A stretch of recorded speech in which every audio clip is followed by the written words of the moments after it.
I was 63 years old when I learned that the most dangerous person in a family is sometimes the one sitting closest to you at the dinner table. My wife, Patricia, passed away 4 years ago. Pancreatic cancer. 11 weeks from diagnosis to the end, which the doctors told us was actually mercifully fast. Though nothing about watching the woman you've spent 41 years with disappear in front of your eyes feels merciful. After she was gone, my son became everything to me. My reason for getting up. My reason for driving the 40 minutes to Barrie every Sunday for dinner. My reason for staying sharp, staying healthy, staying present in this world, instead of retreating into the quiet grief that I could feel waiting for me at the edges of every single day. My son's name is David. He is 38 years old. He has Patricia's eyes and my stubbornness, which is either a blessing or a curse, depending on the day. He works in construction management, knows how to fix anything with his hands, coaches his daughter's hockey team on Saturday mornings, and makes the best chili I have ever tasted in my life. He is, in every way I know how to measure, a good man. His daughter, my granddaughter, is 9 years old.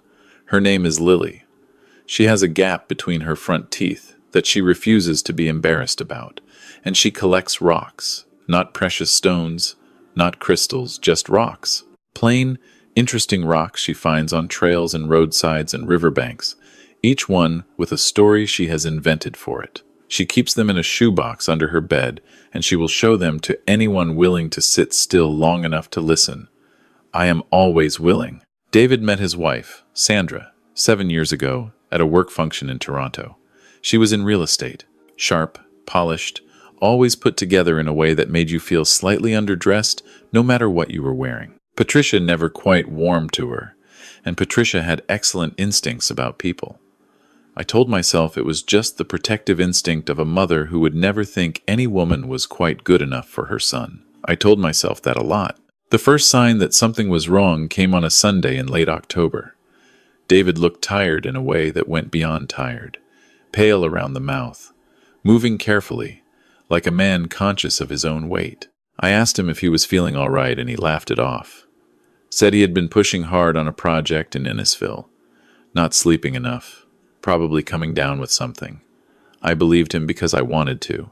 By November, he had lost 12 pounds. His doctor ran blood work and said his liver enzymes were elevated, referred him to a specialist. The specialist ordered more tests. In the meantime, David kept going to work, kept coaching hockey, kept showing up to Sunday dinners looking a little more hollow each week. The doctors used words like idiopathic and unexplained, and we're still investigating, which are the kinds of words that sit in your chest like stones. Sandra was attentive. I will give her that. She drove him to every appointment, filled his prescriptions, made sure he was eating. She posted about it on social media. These careful, emotional updates about supporting her husband through a scary and uncertain time. And people responded with hearts and prayers and messages about what a devoted wife she was. I read those comments and felt something I could not name, something small and uneasy. Lily never posted anything. Lily was 9, so of course she didn't. But I noticed that when I came for Sunday dinner, she always found a way to sit close to me. Not just near me close. She would lean against my arm while we watched television. She would follow me to the kitchen when I offered to help clear the dishes. She was not a clingy child. She had never been a clingy child. Something had changed. The second Sunday in December, we were all sitting at the table. Sandra had made roast chicken. David was eating slowly, carefully, the way a person eats when they have learned that eating too much at once brings consequences. Lily was across from me, and I noticed her watching her mother with an expression I had never seen on her face before. It was not a child's expression. It was watchful, careful, older than 9 years old. After dinner, while Sandra was in the kitchen and David had fallen asleep on the sofa, which happened more and more often now, this sudden heavy sleep that would take him mid-evening, Lily came and sat beside me. She put her small hand on my forearm and looked at the kitchen doorway for a moment. Then she looked at me. "Grandpa," she said quietly, "I found something in Mum's car." I kept my voice very steady. "What did you find, sweetheart?" She slipped her other hand into the front pocket of her hoodie and pulled out a folded piece of paper. She held it against her leg. not passing it to me yet, her eyes still on the kitchen doorway. "I wasn't snooping," she said. I dropped my water bottle under the seat, and when I reached for it, I felt a box. It was under the mat. What kind of box? Metal. Locked. But the paper was on top of it. She passed it to me then, quickly, like a handoff, the way you might pass something you are not supposed to have. I read it. "I think it's bad, Grandpa. I think it's something bad." I unfolded the paper under the edge of the table. It was a printed page, part of what looked like a larger document. At the top, in a standard institutional font, were the words, "Beneficiary Designation Form," David's full name, a policy number, and in the beneficiary field, Sandra's name, with a figure beside it that took the breath out of my body. $800,000. Lily was watching my face. I folded the paper back carefully and put it in my own pocket. I looked at my granddaughter and I said, very calmly, "You did the right thing, showing me this. Is Dad going to be okay?" I put my arm around her shoulders and held her close for a moment. "I am going to make absolutely sure of it," I said. "But Lily, you cannot mention this to your mom. Not yet. Can you do that for me?" She nodded against my shoulder. She was 9 years old, and she was carrying something no child should ever have to carry. And she had been carrying it alone long enough that she was visibly lighter the moment she passed it to me. I felt that transfer of weight, and I accepted it fully. Driving home that night, I did not let myself panic. Panic is a luxury I gave up the day Patricia was diagnosed, when I understood that there are moments in life when falling apart simply is not an option. I gripped the steering wheel on the 400 going north, and I told myself, you need to think. You need to be methodical. You need to be absolutely certain before you do anything at all, because if you are wrong, you will damage things that cannot be repaired. But I did not think I was wrong. The next morning, I drove back to Barry. Not to David's house. I knew Sandra would be home, as she had been working remotely for the past 2 months, which I had thought nothing of at the time, and which I now turned over carefully in my mind. I drove instead to the Tim Hortons 3 blocks from their house, where David sometimes stopped on his way to work. I knew his schedule. I knew he left at 7:15. He was there. He looked surprised to see me, and then pleased. And then that careful look came over his face, the one he had been wearing for months, the one that said he was managing something he did not want me to worry about. I sat down across from him with a coffee I did not intend to drink, and I looked at my son. "I need to ask you something, and I need you to answer me honestly," I said. "Dad, has Sandra changed anything recently? Insurance? Accounts? Anything like that?" He was quiet for a moment. Then he said, "She had me update my beneficiary forms back in August. Said my old ones were outdated," which they were. My mum was still listed. He looked at his coffee. "She handled all of it. I just signed where she told me to sign. August. 4 months ago. 2 months before he started getting sick." "David," I said, "I want you to promise me something. I want you to promise me that until I tell you otherwise, you will not eat or drink anything at home that you haven't opened yourself or that I haven't seen you pour." He stared at me. "Dad, that's... Promise me." The silence between us was long. He knew me well enough to understand that I did not make requests like this without reason, and he was afraid enough of the thing happening to his own body that he did not push back the way he might have on a healthier day. He nodded. I drove home, and I sat at the kitchen table for a long time. Then I called my neighbor, a retired man named Frank who had spent 30 years as an insurance adjuster and knew more about policy documents than anyone I had ever met. I asked him, carefully and hypothetically, what someone would need to prove to successfully contest a life insurance claim on the grounds of foul play. He told me. I wrote everything down. Then I went to see a lawyer. Her name was Margaret Okafor, and she had an office above a pharmacy on Dunlop Street. She was in her 50s, direct in a way I immediately trusted, and she did not look at me like I was a paranoid old man when I laid out what I suspected. She looked at me like a professional assessing a problem. "You have the beneficiary form," she said. "A photocopy of part of it. My granddaughter found it. You need more than that to go to police. They'll want a pattern. Evidence of means, not just motive." She paused. "You said there was a locked box in the vehicle?" "According to my granddaughter, yes. Is there any way to access it legally?" I thought about that. The car is registered in both their names, I said slowly. David could consent to a search. He could, she said. But the moment Sandra knows she's being looked at, anything in that car disappears. She folded her hands on the desk. Is there anywhere else she might keep things? People who plan something like this for months, and if your timeline is right, she's been planning this since at least August, they keep records. Not because they're careless, but because they're careful. They want to track what they're doing. Where it's going. I drove home and I thought about Sandra, about how organized she was, how controlled. Her home office was always locked. She had told David it was for client confidentiality, and he had accepted that without question because he was a trusting man. I thought about the filing cabinet I had seen through the doorway once, when the door was briefly open. I thought about the storage locker. Every house in the subdivision they lived in had a small external storage unit. Theirs was around the side of the house, padlocked, used mostly for seasonal things, hockey equipment, garden supplies, David's camping gear. I had been in it once, 2 summers ago, helping David find his tent for a camping trip with Lily. Sandra had been away that weekend, visiting her sister in Ottawa. Sandra had come back from that trip and, within the week, put a new padlock on the storage unit. She had told David she'd lost the key to the old one. He'd thought nothing of it. Neither had I, at the time. I thought about it now. I called David that evening. I asked him, carefully, what Sandra's schedule looked like for that week. He told me she had a property showing in Aurelia on Thursday afternoon, would be gone from noon until at least 4.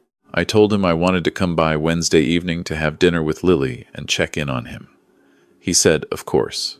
Wednesday evening I arrived with groceries and a good reason to be there, and while Sandra was busy in the kitchen and David was upstairs resting, I found a reason to take Lily outside to look at something in the yard. It was December and cold, and Lily put on her boots without asking why. She had known, I think, from the moment she passed me, that piece of paper, that we were in this together. I looked at the padlock on the storage unit. It was a master combination lock, heavy duty, 4 digits. I looked at it for a moment, and then I looked at Lily. Do you know when your parents' anniversary is? I asked. She thought. June 14th, she said. Mum always makes a big thing of it. It didn't open. What about your mum's birthday? March 3rd. Nothing. I stood there in the cold for a moment. Then I thought about Sandra, about how controlled she was, about how she would never use something sentimental. She would use something she would never forget, but that no one would guess. Lily, I said, what's your mum's mother's birthday? Your other grandmother? Lily frowned. I don't know her birthday. We don't really see her. She paused. Her address is in my mum's phone. It's in Burlington. The postal code is something, 1987. I remember because Mum made me write it on a Christmas card once, and she told me the numbers. I tried 1987. The lock opened. Inside, behind David's hockey bag and a folded tarp, there was a gray plastic storage box, the kind with a snap-on lid. I lifted it out and set it on the ground and snapped it open. I had been right. I had hoped I was wrong, but I had been right. The box contained 4 things. A small spiral notebook, the kind you buy at a dollar store. A Ziploc bag containing what looked like a pharmaceutical bottle with a handwritten label. A printed document that turned out to be a second life insurance policy I had never heard of. This one through a different company, with a death benefit of $450,000. And a prepaid phone, powered off, still in its packaging, the kind you pay for with cash. I did not touch anything with my bare hands after the first moment. I was wearing my winter gloves, and I kept them on. I looked at each item carefully, without moving them more than necessary. The notebook was the worst of it. Sandra's handwriting, I recognized it from grocery lists I had seen on their kitchen whiteboard, filling page after page in neat, small print. Dates going back 9 months. Entries that documented, methodically and without emotion, a schedule of administration, dosages, timing, observations about David's response, notes about his medical appointments and what the doctors had and hadn't found, a column that tracked what she called his baseline, and a column where she noted deviations. There was a page near the middle where she had written, still too slow, increasing, and a date 3 weeks before David's weight loss had become visible to me. I stood in the cold beside that box for what felt like a very long time. I was aware of Lily standing behind me, and I did not want her to see what I was looking at. I closed the lid. I snapped it shut. I put it back exactly where I had found it, behind the hockey bag, in the same position I had found it. I closed the storage unit and clicked the padlock shut and reset the dial. Then I turned around and I looked at my granddaughter and I said, "Go inside and get warm. Tell your mom I'm just finishing up a call." She searched my face. "Is it bad?" "I'm going to fix it," I said. "That's all you need to know." I walked to the end of the driveway in the dark and I called Margaret Okafor's emergency line. She answered on the third ring. I told her what I had found, described each item, gave her the location. She was quiet for a moment, and then she said, "Thursday noon. She'll be in Aurelia by 12:15 at the latest. I'll have someone there by 11. "The police?" I asked. "The police," she said. "Mr. Harmon, you've done everything exactly right. Let us take it from here." I went back inside. I sat at the dinner table with my son and my granddaughter, and I ate the meal Sandra had cooked, and I talked about the Leafs, and about Lily's school play, and about whether David wanted me to come help him clean out the garage before the snow got serious. I drank the tea Sandra made, which I had watched her pour from a common pot, and I was careful to watch that. I was careful about everything that evening. My face did not show a single thing I was thinking. When I hugged David goodbye at the door, I held on a moment longer than usual. He noticed. He looked at me with something in his eyes that was not quite a question and not quite an understanding, but was somewhere between the two. "Get some sleep," I told him. "Things are going to get better." Thursday came. I did not go to Barry. I stayed home and I waited, which is the hardest thing I have ever done in my life, and I include those 11 weeks with Patricia. The waiting with Patricia was terrible, but it was at least a known thing, a fixed trajectory. Thursday was waiting without knowing when or whether the phone would ring or what it would say when it did. Margaret called at 2:47 in the afternoon. "They found the box," she said. "It's exactly as you described. The bottle contains a compound. I don't have the full analysis yet, but the preliminary indication is a heavy metal compound, potentially thallium. They're testing David's blood work now, against the timeline in the notebook." I sat down on my kitchen chair. "She was at the property showing in Aurelia," Margaret continued. "The officers were waiting for her when she got back. She's been taken in for questioning." A pause. "The preliminary charge will likely be attempted murder. There may be additional charges pending the financial investigation. There are some irregularities in the second policy that suggest she may have falsified documents during the application." I listened to all of it. I thanked her. I hung up the phone and I sat at my kitchen table for a long time without moving. Then I called my son. He answered immediately, which told me he had been waiting by his phone all day, that some part of him had understood something was happening even without knowing what. His voice was careful when he said hello. "David," I said, "I need you to listen to me. I'm going to tell you something that is going to be very hard to hear, and I need you to let me finish before you say anything." The sound that came out of him when I had finished talking was not a word. It was the sound a person makes when the architecture of their understanding of their own life collapses all at once. I stayed on the phone. I said nothing useful, because there was nothing useful to say. I just stayed. "Lily," he said finally. "She knew. She found something, and she came to me. She protected you." He was quiet for a long time. "She's been living in that house with her dad. She's been..." He couldn't finish the sentence. "She's all right," I said. "She is incredibly all right, actually. She's stronger than either of us gave her credit for." "Where is she now?" "She's at school.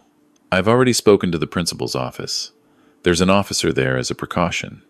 She's safe." Another silence. I heard him exhale slowly. "What do I do now?" "Right now, you do nothing. You let the people who know what they're doing do their work. And then you call your doctor and you tell them everything we know and you let them figure out what the next steps are for you medically. And then you come home and you wait for your daughter and you hold her and you tell her she was the bravest person you know. What about..." He stopped. He couldn't say her name yet. "You don't have to think about that part yet," I said. "That part takes care of itself. In time. Right now there's only one thing that matters. and it's that you're alive, and she didn't win. I drove to Barry that evening. I picked Lily up from school myself, which I had arranged with David. She came out of the building with her backpack and her winter coat, and she stopped when she saw me at the curb instead of the school bus. She looked at me for a moment with those careful eyes. "Is it done?" she asked. "It's done." She walked the rest of the way to the car and got in and put her seatbelt on. And then she looked straight ahead through the windshield for a moment and said, "I've been scared for a long time. I started the car. I know you have. I didn't know if I was imagining things. I didn't know if it would make things worse to say something. It made things better," I said. "It made everything better. You saved your dad, Lily." She was quiet until we turned onto their street, and then she said, in the most matter-of-fact 9-year-old voice I have ever heard, "I thought she was doing something to him since September. I've been waiting for a grown-up to notice since September." I pulled into the driveway and I turned to look at her. "I'm sorry it took me so long," I said. She shrugged in the way of someone who has accepted an imperfect outcome as the best available outcome. "You came when I told you," she said. "That's what matters." David was in the kitchen when we walked in. He was still pale, still thin, still moved like someone conserving energy. But there was something different in his face. The particular hollowness of a person carrying a secret weight alone was gone. He crossed the kitchen and went down on one knee to be at Lily's level, and he held his daughter for a long time without saying anything. Lily let him.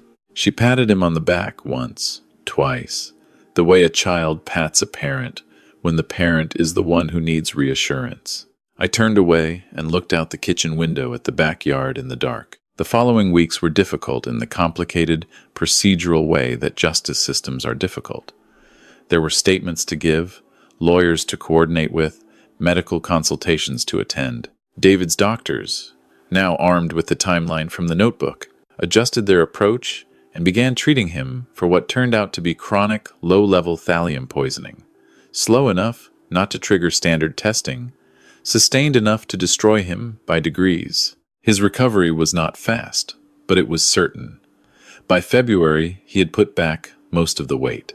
By March, he was back at work, part-time. By April, he was coaching hockey again on Saturday mornings, and I drove 40 minutes to watch from the rink boards and felt something I had not felt in years, which was uncomplicated gratitude. Sandra was charged with attempted murder and fraud in the first degree. The investigation uncovered that the second insurance policy had been taken out using forged medical documents. David's signature on the application was not his. Her lawyer entered a plea of not guilty, which surprised no one and changed nothing. The evidence was what the evidence was.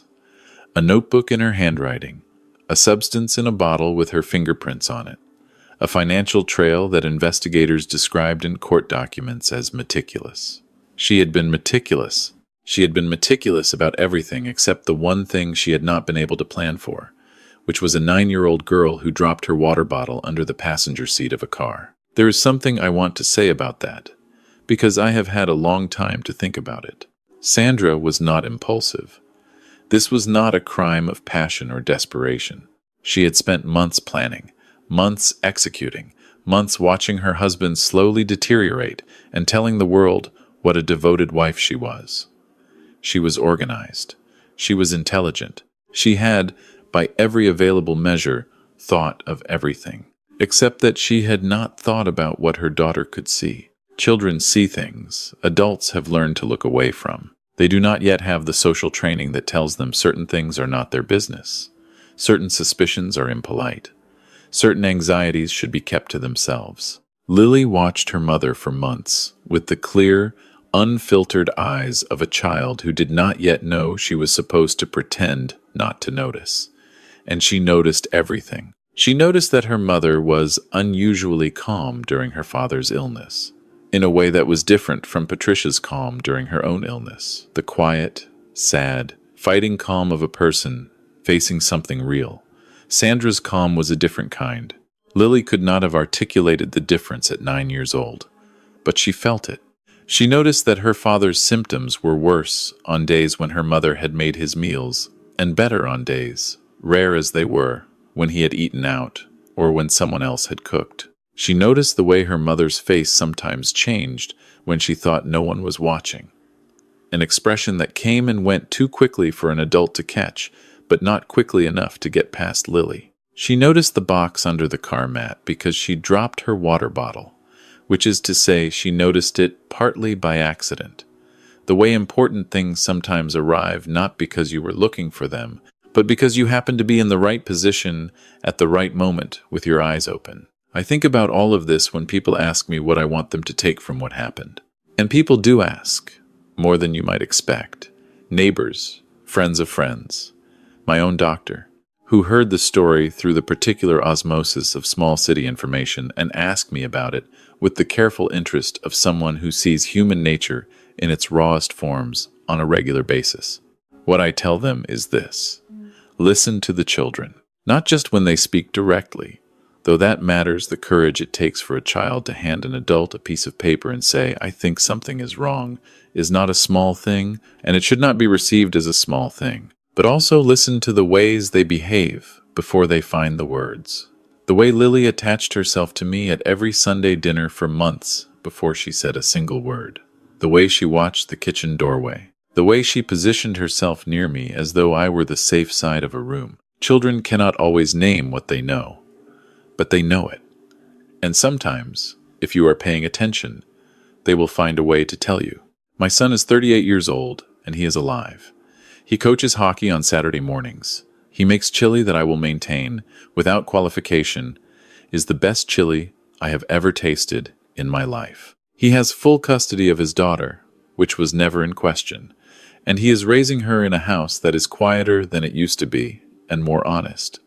And Lily has started a new collection, not just rocks now, but pressed leaves and interesting feathers and small bits of sea glass she finds at Wasaga Beach in the summers, when we drive down there together, the three of us, and walk along the water in the long Canadian evenings, when the light goes golden and stays that way for what seems like longer than physics should allow. He asked me once, about 6 months after everything, whether I had known for certain when I drove back to Barrie that first morning after speaking with Lily. Whether I had been sure. I thought about it honestly. No, I said. I wasn't certain. I was afraid I was right. What's the difference? Being certain means you act because the math worked out. Being afraid you're right means you act because the cost of being wrong is too high. I looked at him across the dinner table, his dinner table, in his kitchen, the kitchen that was his again, in the way a space belongs to someone when it is safe. I have never been more afraid of anything in my life than I was of being right about that. He nodded slowly. But you acted anyway. You were my reason, I said. You have always been my reason. Lily was in the living room while we talked, arranging rocks on the coffee table with the careful logic of a curator, each one in its place, each one with its story. I could hear her talking quietly to herself, explaining something to no one in particular, or maybe explaining it to all of us, whether we were listening or not. I have been a father for 38 years. I have been a grandfather for 9. I was a husband for 41 years, which ended in a hospital room in September, and which I will grieve until I stop drawing breath. And I mean that without self-pity, only as a statement of measurement. That is how much that woman meant to me, that the subtraction of her still registers daily. But I have also been a man who drove 40 minutes on a cold Tuesday morning because his son looked wrong, who took a piece of paper from a child's careful hands and understood what it was asking of him, who stood in the cold beside a gray plastic box and looked at the evidence of a slow, careful attempt on his son's life and did not fall apart, because falling apart was not useful, and I had, by that point, had enough practice. You do not get to choose the tests. You only get to choose whether you show up for them. I showed up. Lily showed up first, and then I showed up behind her. And between the two of us, we pulled my son back from wherever Sandra was trying to send him. And sometimes, not always, but sometimes, and I hold tightly to the times that it is true, the people you love most are still here, still eating chili at the kitchen table, still coaching hockey in the cold, still talking to rocks on the coffee table with the absolute conviction of someone who knows that every ordinary thing is also, if you look at it correctly, a small miracle. I am 63 years old. My hair is gray, and my knees complain on cold mornings, and I still reach for the phone some days to call Patricia before I remember. But I drive to Barry every Sunday. And every Sunday, my son opens the door before I knock, because he hears my truck in the driveway. And every Sunday, Lily shouts from somewhere in the house, "Grandpa's here," as though it is news, as though it is something worth announcing. It is. It always has been. I just understand that more clearly now than I did before. If you are watching this, and there is something pulling at the edge of your attention, something about a person you love, something that does not add up, something a child in your life is trying to tell you without yet having the words, "Please listen. Please act." Please do not wait for certainty before you decide that the person you love is worth the discomfort of being wrong. They are worth it. They are always worth it. And if you are lucky, and you are brave, and you do not look away, when looking away would be easier sometimes, you get to keep them. I gotta keep mine. If this story touched you, please share it with someone who needs to hear it today. And if you have a story of your own, a moment when love made you brave, when a child said something that changed everything, when you acted on instinct and it turned out to be the right thing, leave it in the comments. I read every one, every single one.